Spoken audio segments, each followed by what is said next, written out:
Hello traders, Yolanda here with extraordinarytrading.com. So today's video is a Q&A, and it's actually the third or fourth most common question that traders ask me. And it was recently asked by a member of extraordinarytrading.com, and I promised the individual that I would create a video to talk about this topic. So the question is, how much do I risk per trade? And the answer is 1% per position. Okay.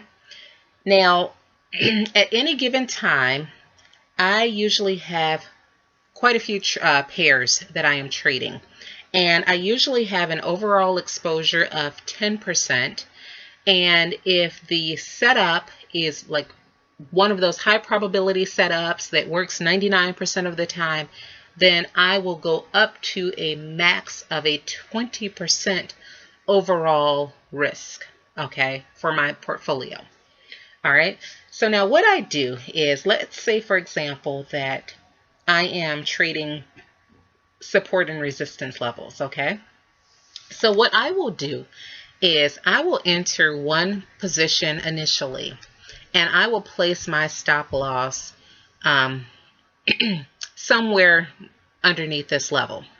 And the size of this initial position is based on the distance between my entry price and my stop loss, and what would equate to 1% of my overall account. Okay, so my initial position is oftentimes much smaller than the positions that I am going to add to my position as price progresses in my direction.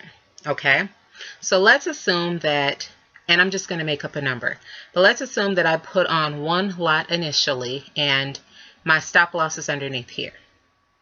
As price progresses in my direction and I get a pullback, what I may do is add 2 lots and have a much tighter stop loss. So my stop loss would be, really tight at that point, but not so tight that it's going to easily get hit. Okay.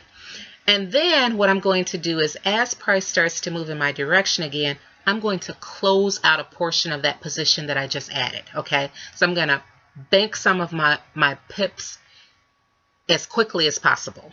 Okay.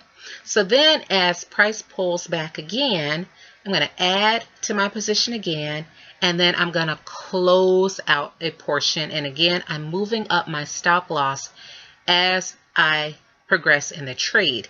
And as I stated, these positions that I'm adding are larger than my initial position. And so I want to make sure that I am being very aggressive in how I manage those new orders. Okay. So I will do that all the way up until I hit my profit target, at which time what I usually will do is close out. It depends. Now, if it's an area where I think that, okay, this is it, this is where I think price is going to end, then I'm going to close out the entire position. However, if it's an area where price is previously revisited and I think that there's a good chance that price is going to break out of that level of resistance, like here, then what I will do is I will close out a portion of my position, and then I'm going to observe price action and look for price to move to the next potential level of resistance. Okay? But all the while, because I have been adding to my positions, I am moving up my stop loss and I'm closing out portions of positions. Okay? So I hope that helps. If you have any questions that you would like for me to address via video, feel free to send me a message either at info@extraordinary.com, extraordinarytrading.com, or send me a message on YouTube. And as always, happy trading.